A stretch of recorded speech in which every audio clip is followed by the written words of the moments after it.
अवधूत चिंतन श्री गुरुदेव दत्त। આજનો મંત્ર સંવાદનું સર્જન, વિવાદનું વિસર્જન। સૌપ્રથમ તો આપણે સંવાદ અને વિવાદ વચ્ચેની જે એક પાતળી ભેદરેખા છે એને સમજીએ કે જગતમાં એવી કેટલીક પરિસ્થિતિઓ છે જ્યાં સંવાદ કરવાથી ઉકેલ આવે છે અને વિવાદ કરવાથી જે તે કાર્યમાં નિષ્ફળતા પ્રાપ્ત થાય છે। સ્વામી મહારાજના જીવન ચરિત્રને આલેખતા પૂજ્ય બાપજીએ ઉપાસના કાંડમાં લખ્યું છે કે નિયમ એહ શ્રી ગુરુ તણો કદી કોઈની સાથ પડવું ના વાદે તથા કરી વિતંડાવાદ। સ્વામી મહારાજનો નિયમ હતો કે ક્યારે કદાપી કોઈની પણ સાથે વિવાદમાં ન ઉતરવું અને એ જ નિયમ તેઓશ્રીએ આજીવન જાળવી રાખ્યો। બાપજી પણ એક ઠેકાણે કહે છે કે dispute stay long when both the parties are wrong, કે વિવાદ ત્યારે જ લાંબો ચાલે છે જ્યારે બંને પક્ષે માણસ ખોટો હોય છે। આજે વૈશ્વિક સ્તરે મોટી મોટી મંત્રણાઓ થાય છે, ચર્ચાઓ થાય છે, મીટિંગ્સ થાય છે, તો એ બધાના પાયાની અંદર શું હોય છે? કેવળ અને કેવળ સંવાદ। તો જ્યાં સંવાદનું વાતાવરણ છે અને જ્યાં વાતચીતનું વાતાવરણ છે ત્યાં વિવાદની કોઈ શક્યતા નથી રહેતી। પૂજ્ય બાપજી કહે છે કે વિવાદ કરવાથી શું થાય છે? દત્તનામ સ્મરણમાં બાપજીએ કહ્યું કે વદે વાદ વાદે જ એ વેર ઝાડ, બળે ઝાડમાં પ્રેમનો તંતુ ભાળ। કે જ્યાં વિવાદ થાય છે ત્યાં પ્રેમનો એક પાતળો તંતુ જે હોય છે બે વ્યક્તિ વચ્ચેનો તે બળી જાય છે। માટે સંવાદનું વાતાવરણ સર્જી અને હંમેશા વિવાદનું વિસર્જન કરવું જોઈએ। પત્ર મંજુષાનો હર્દ કહી શકીએ એવો એક પત્ર પૂજ્ય બાપજીએ આદરણીય સ્વર્ગસ્થ નંદલાલભાઈ પાઠકને એક પત્રમાં લખ્યું છે। ખૂબ સરસ સમજવા જેવી વાત કે કોઈની સાથે અડફેટમાં આવવું નહીં।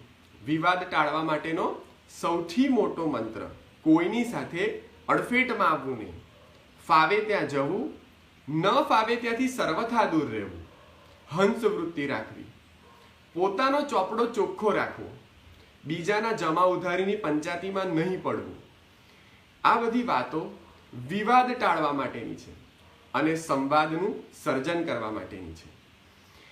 આદરણીય રમણ મહર્ષિએ પણ ખૂબ સરસ કહ્યું છે કે as far as possible one should not interfere in the matters of others, કે જ્યારે કોઈ વ્યક્તિ કોઈ પરિસ્થિતિ અથવા બે વ્યક્તિની વચ્ચે પોતાનું ડપણ ઢોળે છે ત્યારે જ વિવાદ સર્જાય છે।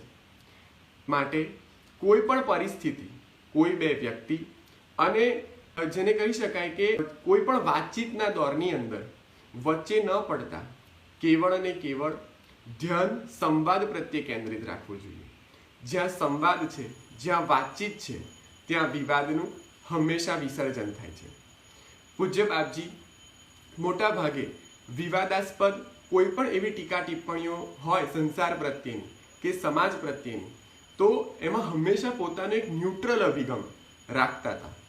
વેળુ ગામના એક ભક્તે બાપજીને પૂછ્યું કે બાપજી, આ શૈવો આડું ભસ્માનું ત્રિપુંડ કરે છે, વૈષ્ણવો ઊભું ટીલ્લું કરે છે, તો આપણા અવધૂત પરિવારે શું કરવું? જુઓ, અવધૂતની આ જે વાસ્તવિકતા છે એની હું વાત કરું કે અવધૂતની વાસ્તવિકતા અને અવધૂતનું સંવાદ સર્જન ક્યાં છે? પૂજ્ય બાપજીએ ખૂબ જ સરસ જવાબ આપ્યો। બાપજીએ કહ્યું કે બિલ્લા વગરના બધા ઢોર આપણા, ના કોઈ નિશાની આપી કે ના કોઈ રંગ કર્યો। આ રીતે અવધૂતે સતત અને સતત સંવાદનું સર્જન કર્યું છે અને વિવાદોનું વિસર્જન કર્યું છે। એ જ્યારે પૂજ્ય બાપજી પૂર્વાશ્રમમાં હતા ત્યારે ગાંધીજીની સાથેની મુલાકાતમાં ગાંધીજી એમને પૂછે છે કે વડામે આપ ક્યાંથી આવ્યા? ત્યારે બાપજીએ કહ્યું કે બાપુ હું ડાકોરની યાત્રા કરીને આવ્યો. ગાંધી બાપુએ કહ્યું કે ડાકોરમાં લોલુપતા બ્રાહ્મણોની વધારે છે, ડાકોરની ગંદકી વધારે છે, કોઈ પણ પ્રકારનો વિવાદ ન સર્જાય અને સ્થાનને હાનિ પણ ના પહોંચે. બાપજીએ એ રીતે જવાબ આપતા કહ્યું કે બાપુ હું તો મારા રણછોડરાયને મળવા ગયો હતો, ત્યાંની ના બ્રાહ્મણોની મેં લોલુપતા જોઈ છે કે ના હું ડાકોરની ગંદકી જોવા ગયો હતો. આ અવધૂત એ સતત સંવાદ સર્જતા રહ્યા છે અને વિવાદને વિસર્જિત કરતા રહ્યા છે.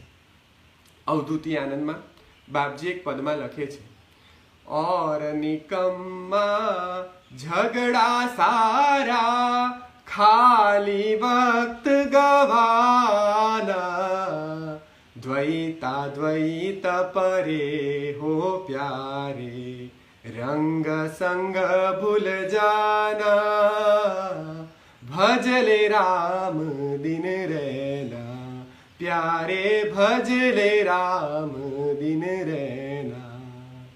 તો આવો આપણે પણ અવધૂતના એ પંથે ચાલી સંવાદનું સર્જન કરી અને વિવાદોનું વિસર્જન કરીએ.